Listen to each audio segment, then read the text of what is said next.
right now, so just a small mistake, he knows that as so well. It's like one of those things that's simple to look at from the outside. It's like, obviously DTs can be a good follow-up in almost any situation, but if your build is centered around going oracles into DTs, it's like, well, the answer is the same turrets, and so that's why you don't want to keep your DTs with your observers, because the scan is the answer for both. Well, right now we do have the medevacs flying out. We have 2 observers that actually went together, so he might miss where this drop goes. One drop going back towards the back natural. He does have a pretty good setup of pylons there, so if he's quick, he should be able to mostly shut this down. He'll have 3 pylons available, almost even a 4th one. He actually loses that mothership core rather quickly, but everything will be cleaned up, so that's nice. And he will instantly rebuild it. And that was actually a pretty, I'd say that's a pretty good trade for Deer, all things considered. Yeah, I would agree with that. The mothership core isn't, it's like not as bad to lose it in Legacy. Yeah. Because it only takes 25 energy to get at least 1 overcharge, whereas you needed to build 100 in the past, so that would take a long time. Definitely something that I completely agree with on that. But, you know, they're thinking right now about changing it to 50. Yeah. And just last longer. Yeah. So in that situation, it doesn't change like a whole lot because it starts with 50, but yeah, I don't know. I guess we'll see. What's your opinion on that, actually? I don't like it. I think Zerg is going to be really difficult to deal with. You're not going to be able to take quick thirds, in my opinion. Or the quick third builds will change a lot, at least. I have to agree. I like it this way more. I'm going to use Recall a hell of a lot more with 50 mana overcharges, I think. But I don't know if that's a good or a bad thing yet. Obviously, you have to see how it goes. Yeah, we have not seen as much Recall in Legacy. Yeah, it's cheaper now. Yeah. Which is so crazy. Like, I actually didn't even know that for a while. It's just because no pros are really using it that much. Yeah. We have double Liberator production on the way now, so he is finally starting to ramp that up. Okay. It's actually getting charge as well, so this is going to be all 3 Twilight upgrades. The Warp Prisms haven't done anything, the DT Tech hasn't done anything, but maybe this is the time. Look at this, a lot of buildings are building right now. Yeah, and he's stopping them. Yeah, I mean, slowing down supply depots and slowing down, I mean, just killing a lot of SCVs. I mean, workers die so fast, the Adept. Oh, that'll stop them in their tracks, though. Gonna have to try to find another way out of this one. Still on his way out of here. Gonna kill several more SCVs. Oh, man, you're chasing that with Liberators? Oh, come on. He's actually even just targeting on the high ground here some of those SCVs, making the best of these lost Adepts. Looking at the worker count, Deer has 74 probes to 58 SCVs. He almost has too many probes at this point. Yeah, he really doesn't need any more probes here. And he killed a lot of SCVs. That was a very effective drop that time. Finally, kind of pays off for some of the ones that he lost before. But right now, how many Liberators do we have? Wow. He's probably got like 8, I think, in total. Yeah, I think you're right about that. And so if he can actually get up here, like, and set up in a good position, if you get your Liberators set up near the Protoss base, you can just leapfrog them very quickly. Oh, a little bit of a mistake there. Okay, here we go. Gonna have to blink away. Now, these Liberators also have +1 on the way. They're not ready yet, but look at this. This is actually going to be a tough fight because he engaged too soon on the Protoss while he was... The Protoss was already fighting him while he was sieging up. You want to do the opposite. You want to be sieging up and then forcing the fight. Well said, yeah. You want to leapfrog forward, but this is the right way to do it. The fact that Deer is in the middle of the map fighting against this is really smart. I really think this is how Liberators are going to have to be dealt with. You have to engage them before they get to your base, because as you're saying, Wolf, if they're already set up, you're going to win the battle. Yeah. It's like StarCraft 1 siege tanks, basically. Yeah, exactly. All right, huge rallies of units coming across. We've got quadruple production now on those Liberators, 4 at a time. They are going to have +1 soon, which, to be totally honest, I'm not sure if that affects the ability, but I know it will affect their anti-air. And look at this. No. All these units caught in the medevacs here. Yeah, this is not working out at all. Like, jjakji has been very sloppy about this, unfortunately. I think it really started to go wrong, as you said, is he tried to siege up during the battle, and like when you give Protoss that type of edge, they're going to be able to, you know, out-micro you a little bit there with those blink stalkers, pick those off. You see exactly how different it is when the opposite occurs, and there even only 2 Liberators are sieged up to the top of the ramp. Deer he's winning the fight regardless, but he's not being as efficient with it. It's so much more difficult to engage. Certainly, and like look here, where he's already sieged up, Deer has to walk away. You're not ever going to break that. So we need to see jjakji kind of adjust for that, but the problem is he hasn't taken a 4th base. Yes, the 4th command center is almost done, but Deer's been on a 4th for a long time. He's getting a 5th. Things are looking good. Oh, I think these 2 Stargates, most likely for Tempest, especially with another base up to the top left. And +3 is going to be done. He's getting the armor upgrades. Probably going to get shields in a second as well. He's got so much money. Oh, that hit the item would have been awesome, but looks like he can't do too much here. I guess poking is all right because he has Psystorm. Nice little scan there, taking out the observer. You know what's really cool in Legacy is because, well, in this matchup in particular, what's really cool is because we see bigger compositions with other units, like this, almost like a half mech, half bio with this kind of comp of Liberators. There's not as much bio as before, so Stalkers can actually harass the bio without being afraid of like, oh, we're going to lose every Stalker because there's so many concussions. Yeah. You can actually kill Marines and blink back, and Blink becomes a much cooler upgrade throughout like the longer stages of the game. There's a lot more play in the basic armies fighting each other now, I think is a way to say that as well. Like, just everything about it is kind of more interesting because it's not just like, oh, you only have gateway units, well, I'm going to kill you now because I'm Terran. It's like that doesn't really happen anymore. Like the Protoss can kind of fight against that, can kind of micro against that, and really the Terran has to get more high-tech units, which forces either much better positional play out of Protoss or teching up themselves to what we see here, the Tempest, which I think is going to be the most important unit in this matchup late game. I have to agree. Even with the improvements to the carrier, but simply how the way that the Liberator will operate, like it will just kill interceptors too quickly. And the Tempest can just do so much damage at range, and especially against stationary targets like sieged up Liberators. We are going to see a triple drop with Liberator support. This is what Artosis loves, coming in here to the top right.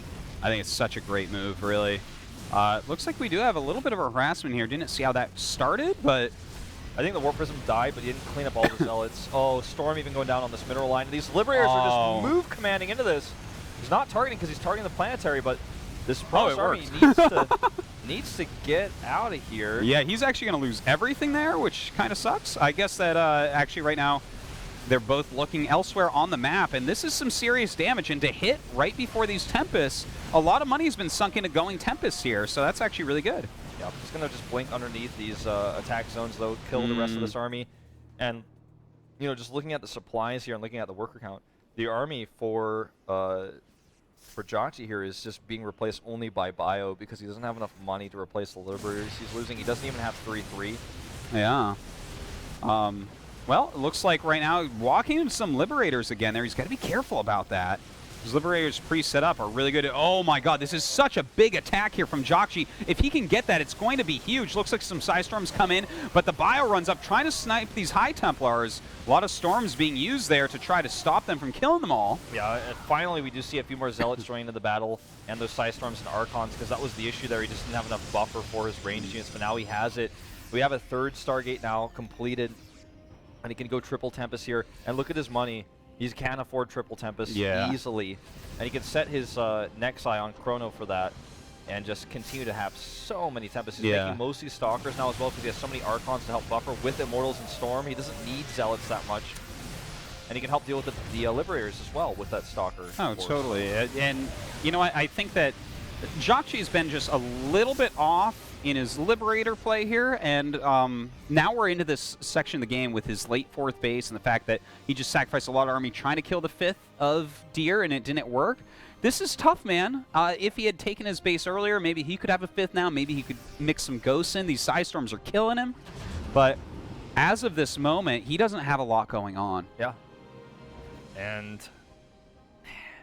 the Liberators keep him alive, and also the size of this map to a certain extent keeps him alive, because every time that Deer gets a huge supply lead, I mean, we're talking like 40, 50 supply, he wants to go kill him, but he's got such a nice, tight defense set up at his natural that it's just impossible.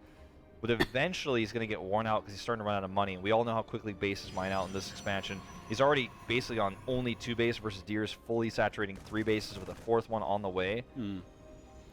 Well, right now it looks like he is going to start to push in here, and I mean, these Tempests are going to do a fantastic job against Liberators. The units just don't exist for jjakji to hold on, and I think that this is going to be it. Yep, he's going to lose everything. He's finally done it. He's finally finished the game here, and very well played. Even with this force here, you can just warp in Zealots and even Adepts. GG. Deer takes game number 1, doing a much better job than Hurricane against the Liberator composition, but I have to say jjakji also is not as good with his Liberators as TY. Yeah, when he was moving up towards that 4th base earlier on, I think that was a really big problem. Like, Deer was very smart to be out in the middle of the map. That's something that you would get punished for a lot in previous expansions. Yeah. It's like, no, you kind of want to sit back and let them come to you and, utilize that type of defensive position. But with the Liberators, it's just so different. So he's out there. He punished him. He killed Liberator after Liberator. It was just kind of some sloppy attacks from jjakji. Yeah, some weird like leapfrogging that was not like very well executed. And so usually when he was fighting, his Liberators were not sieged, or they were sieged, and the army was already past where they had been set up, so the zones were basically worthless. And too many good trades for Deer overall. And then he had like one drop that almost killed like 20 SCVs with four adepts. And Yeah. I mean, that'll happen to a lot of Terran players with this expansion. That's just like, it's really strong. It's tough to defend, but you're out on the map, you're caught, you can't do much there, and you're also losing workers at home. Things just start to really snowball out of control from there. He couldn't even afford 3/3 upgrades because he was making 4 Liberators at a time, and he was losing them consistently. And he very rarely used Liberators for harass. We saw TY try to make this work a lot more. He used it once with a drop, but really only that one time he was really committed to killing probes with his Liberators, and I feel like he could have done that a little bit more. Yeah, yeah. We'll see if he can tighten up his play a little bit going into this next game. I think that he has all the right ideas. Just he needs to execute them a little bit better. So let's see if jjakji can pull it all together. I do have faith. This guy's a former GSL champion. He just seemed slightly off that game, and if he can tighten that, it's going to be an awesome game coming up. Well, his opponent is Deer, who's also a more recent GSL champion, but it's been a long time for both of these guys. Yeah, yeah. I mean, especially for this guy jjakji in the bottom left here of Desk Towers. Sometimes thought of as the forgotten champion, but he's not. The forgotten champion you guys actually forgot. Who's Sniper. Well, Sniper's a forgotten champion, but let me think if there's like one more forgotten champion than Sniper. Nah. No, it's like Seed, Sniper, and jjakji are the forgotten champions. But it's really Sniper. It's truly Sniper. You know in how fact, many, if he wasn't a Heroes Pro, I would still not remember. There's like a few other pros that like got second place that were really good during their time, but like totally fell off. Like, oh yeah. Like Into the Rainbow. I mean, there's so many of them. Like Symbol is Inca. like Inca, yeah. Top even was forgotten by many, although he's actually made such a big comeback recently. He is definitely still around. The last GSL qualifier I played in, which was actually like a couple years ago now, guy showed me what was what, man. Oh my God. Not to say that's a hard thing to do, but yeah, no, he's never really quit. He's the only StarCraft pro ever hit on the Korean ladder. Oh. Hit him. Oh, his OGS top. Totally crushed me with Blue Flame Hellion drop. Sounds about right, yeah. Well, this game is shaping up to be pretty passive one to start things off. Here comes the Scout. That's a factory before Command Center. It is, actually. What is he going for here? I'm actually very interested to see what the plan is. This could be like Widow Mine drop. It could be a Cyclone Rush. Well, that would be cool to see. Because he doesn't have a tech lab being built. It's a reactor instead, but...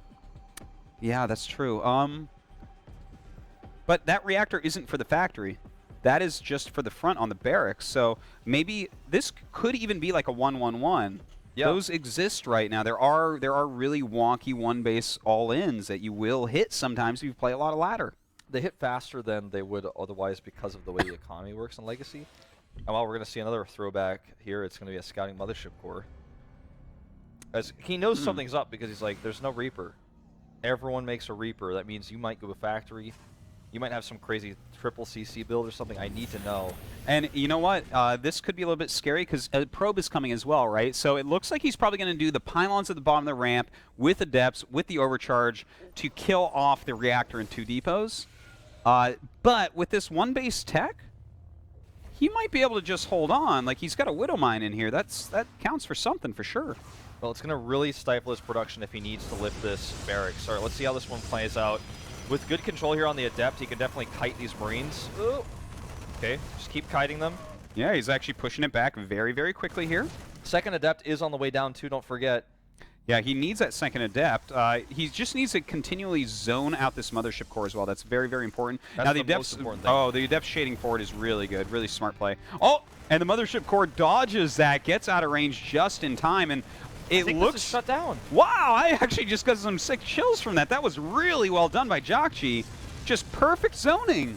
Forcing a recall, and now Deer's going to have to go home, and here comes the follow-up drop. And he's got basically one Adept on the way. I think that's all he's got in an Oracle he's going to have to defend with instead of harassing with. Yeah, no, I mean, I am actually getting some real chills right now, because right now, against that, every Terran is just going bunker at the bottom of the ramp to prevent that from occurring. But he knew that with this one base build that he would have enough to just kind of push it back.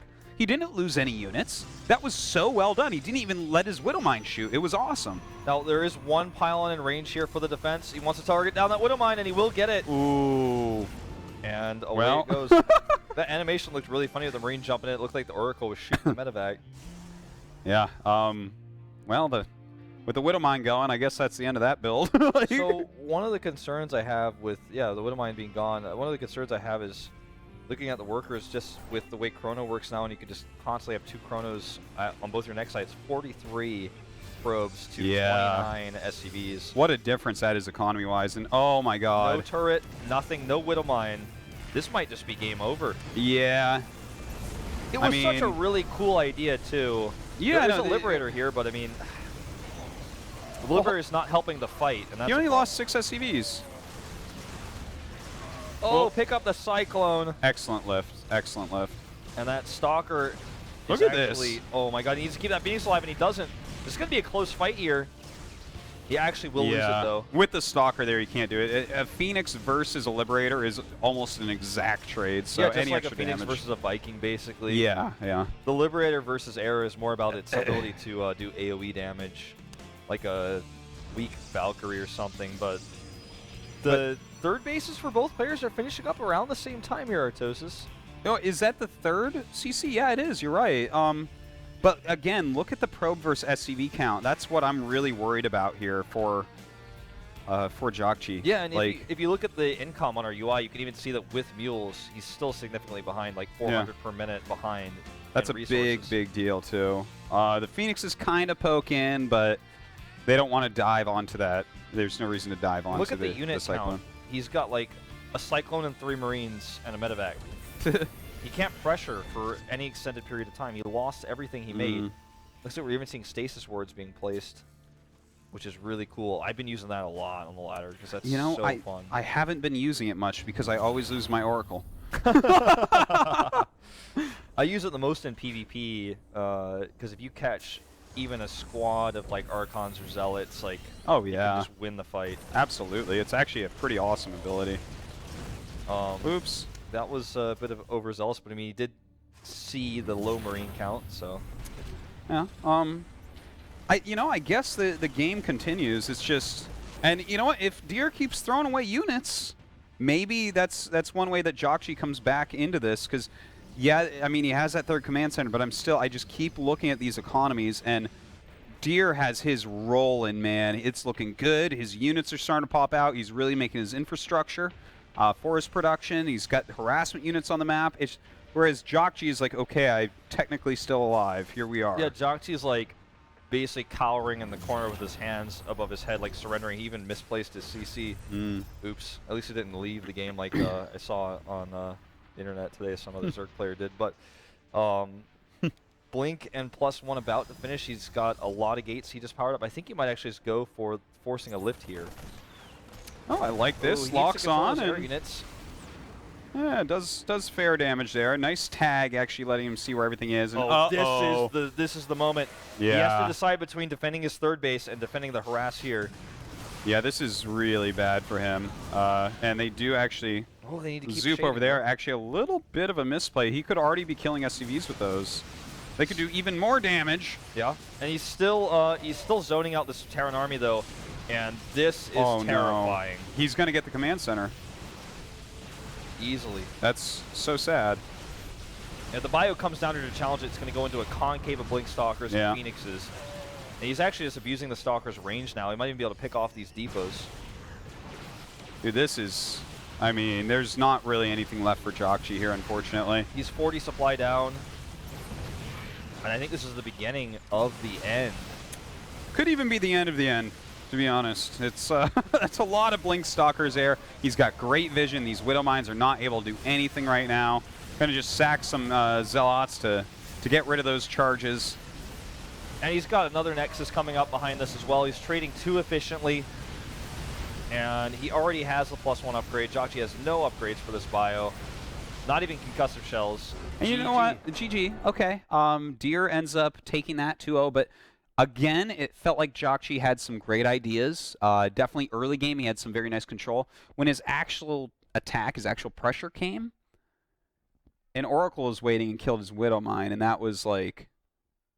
That was really good targeting. That was a really good Yeah, reaction by Deer. It was so smart of him to even keep it there to make sure that he could kill it. You know, that was a really big moment in this game, I think, because he was not able to do any damage with a one-base build.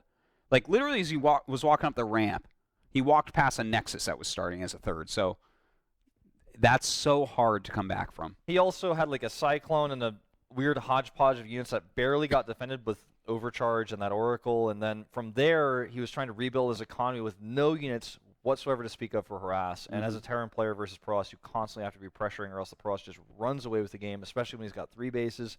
He's getting the 6 gases running, and from there we saw the Stalker Force just pressure the 3rd base and end the game essentially at the last moment. Yeah. So yeah, I mean, this was a really great day of games. I felt like. Yeah, maybe that looks like one-sided, but good ideas at least, and that's what I actually care about more than necessarily it being a back-and-forth slugfest, which we have seen as well, Bunny versus Losira, for instance. And here are our results for the day, guys. We did have TY smashing through Hurricane, Bunny and Losira having a nice little series there, going 2-1. MyuNgSIK looking Armani, yeah, unbelievably strong. He really crushed him there. And then Deer just outclassing jjakji, not as one-sided as our first TVP, but definitely a much better play there from Deer. And that means, I believe, we're going to have a TBT and a PvP tomorrow, if I'm not mistaken, on how that bracket is going to shape up. We're going to have TY versus... Oh, no, that's not right. Is it? Actually, we'll see the bracket pop up. Here it is. It's TY versus Bunny and so Deer versus MyuNgSIK. So, yeah, we'll be seeing a TVP finals as well. So that's obviously going to be pretty fun to see. I would love to see like a MyuNgSIK TY type of game. Because I felt like TY was the strongest Terran today, and MyuNgSIK was the strongest Protoss today. So don't forget, if you're here in Seoul and you want to come down to the finals tomorrow, do that. It's going to be at 6:30. It's the same time. It's going to be here in the FreecaTV studio. We're going to have 5 Legacy of the Void limited editions given away, and then just regular 5 Legacy of the Voids given away. We're also going to have hamburgers here in the studio and drinks for everybody. So come down, check it out. You know, you can basically just have it as your dinner. Everyone had a great Christmas, but come down and have the day after Christmas with us. Yeah, and you might even get a new gift. The best gift you can get, let me tell you, I have never gotten so much playtime out of anything as StarCraft 1 and 2. Absolutely. Like, best investments of my life as far as time put in. So, guys, definitely come down if you're in Korea. And for you watching at home, thank you so much for watching, tuning in on Christmas. I know this is a day that your parents tell you should spend with your grandma. But you know what? If you're watching, you made the right choice. You absolutely did. We really, really appreciate you guys. Because Grandma's old and Legacy of the Void is new. Like, that's I guess the best way to sum it up, Artosis. Well, thank you guys so much for watching, and be sure to tune in for the finals tomorrow. We'll find out the last player to be seeded into Code S. It's been great commentating with you, Artosis. I hope you enjoyed your first day of Legacy of the Void. I did. It was my very first cast. It was a lot of fun. This game is so fast-paced, so much action, and it's so new. Well, plenty more to come, Wolf, no doubt. Guys, tune in tomorrow. Thanks for watching today, and we'll see you later.